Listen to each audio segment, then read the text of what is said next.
একদম অল্প সময়ের মধ্যে কোনো মজাদার পিঠে বানাতে চাইলে এই রোল পিঠেটা বানিয়ে নিতে পারেন।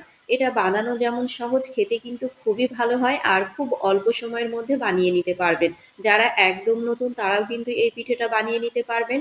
তো পিঠেটা বানানোর জন্য ফার্স্টে আমি পিঠের ভেতরে পুরটা রেডি করে নেব। সে কারণে এখানে আমি কিছুটা পরিমাণে কোরানো নারকেল নিয়ে নিলাম। এটার মধ্যে দিয়ে দেবো 2 টেবিল চামচ গুঁড়ো দুধ। গুঁড়ো দুধটা দিলে কিন্তু টেস্টটা খুব ভালো আসে আর খেতেও ভালো লাগে।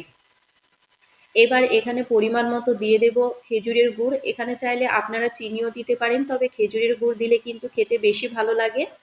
গুড় আর নারকেলটাকে এভাবে হাত দিয়ে খুব ভালো মতো মিশিয়ে নিতে হবে। চামচ দিয়েও মেশানো যায়, তবে হাত দিয়ে মিশালে কিন্তু খুব ভালো হয়। সে কারণে আমি ফার্স্টে চুলাটা জ্বালানোর আগে খুব ভালো মতো করে হাত দিয়ে মিশিয়ে নিলাম। এবার গ্যাসের চুলাটা জ্বালিয়ে দেব। গ্যাসের আঁচটা হাই ফ্লেম করে দিয়ে একটু নাড়াচাড়া করে নিলে কিন্তু পুরটা রেডি হয়ে যাবে। আপনাদের যে অনেকক্ষণ সময় নিয়ে পুরটা রেডি করে নিতে হবে সেটা না, অল্প একটু সময়ের মধ্যেই কিন্তু পুরটা খুব ভালো মতো রেডি হয়ে যায়। বললাম তো এই পিঠেটা বানানো যেমন সহজ, খেতে কিন্তু খুবই ভালো হয়। কয়েক মিনিটের মধ্যেই কিন্তু পুরটা খুব ভালো মতো রেডি হয়ে যায়। পুরটা যখন গলে গলে আসবে তখনই দেখবেন পুরটা একটু শক্ত হয়ে এলেই কিন্তু রেডি হয়ে যাবে।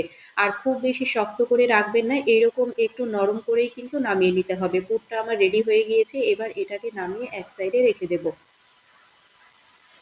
এবার আমি চালের ময়দার ডোটা রেডি করে নেব। একটা কড়াইয়ের মধ্যে দিয়ে দিলাম 1 কাপ মতো পানি। পানির মধ্যে দিয়ে দেব ½ টেবিল চামচ লবণ। এবার দেখবেন যখন পানিটা এরকম টগবগিয়ে ফুটে আসবে, খুব ভালো মতো করে কিন্তু ফুটিয়ে নিতে হবে। সমপরিমাণে যতটা দেবেন পানি ততটাই সমপরিমাণে চালের ময়দা দিয়ে গ্যাসের একটা লো ফ্লেম করে দিয়ে খুব ভালো মতো করে কিন্তু ডোটাকে রেডি করে নিতে হবে। যতটা পানি দিবেন ততটা চালের ময়দা দিলে কিন্তু একদম পারফেক্ট ডো রেডি হয়ে যায়। মানে এটা চুলা থেকে নামানোর পর আপনাদের এক্সট্রা কোনো পানি লাগবে না, এক্সট্রা কোনো কিন্তু ময়দাও লাগবে না। ভালো মতো নেড়ে চেড়ে নিতে হবে। এই তো খুব সুন্দর মতো নেড়ে চেড়ে নিয়ে একটা শক্ত ডো রেডি করে নেব। হাতে যখন নেয়ার মতো, মানে হাতে যখন নিতে পারবেন এইরকম যখন ঠান্ডা হয়ে আসবে, তবে পুরোপুরি ঠান্ডা করবেন না, অল্প একটু ঠান্ডা হয়ে এলে ডোটাকে খুব ভালো মতো মেখে কিন্তু রেডি করে নিতে হবে। দেখুন আমি কিন্তু খুব সুন্দর মতো করে ডোটাকে মেখে রেডি করে নিচ্ছি। আর এটা মাখার সময় এক্সট্রা আপনাদের পানি লাগবে না, এক্সট্রা কিন্তু চালের গুঁড়িও লাগবে না। খুব ভালো মতো মাখানো হয়ে যাবে, একটু খুব সুন্দর মতো করে মথে নিয়েছি। এবার আমি এটাকে দুভাগে ভাগ করে নিয়েছি। যেহেতু আমার মানে দুটোই হবে সেই রকম করে ময়দাটা আমি মেখে নিয়েছি। তো আপনারাও এভাবে কিন্তু যতটা হবে ততটা ভাগে ভাগ করে নেবেন। আমি 2 ভাগে ভাগ করে নিয়েছি। এবার মানে অল্প অল্প চালের গুঁড়ো দিয়ে খুব সুন্দর মতো করে কিন্তু এটাকে বেলে নিতে হবে। আর বেলার সময় এরকম ফেটে ফেটে আসবে না, মানে চালের ময়দাটা আপনাদের মাখানো একদম পারফেক্ট হয়েছে।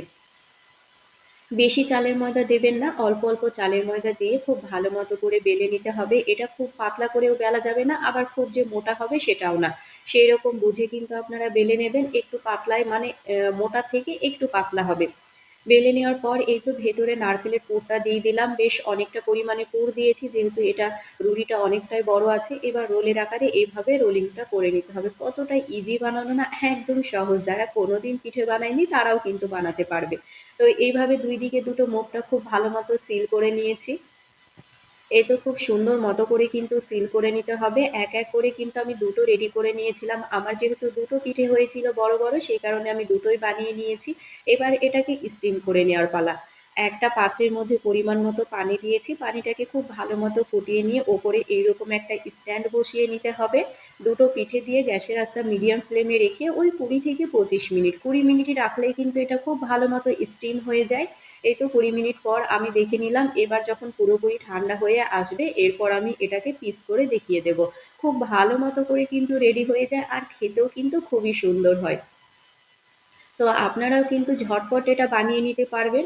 রেসিপিটা কেমন লাগলো কমেন্ট করে জানাতে ভুলবেন না। আর কার কার এইরকম পিঠে খেতে ভালো লাগে সেটাও কিন্তু কমেন্ট করে জানাতে ভুলবেন না।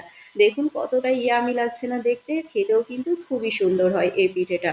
তো রোলিং পিঠেটা একবার হলেও কিন্তু আপনারা এই শীতের মৌসুমে বানিয়ে নিতে পারবেন বাড়িতে।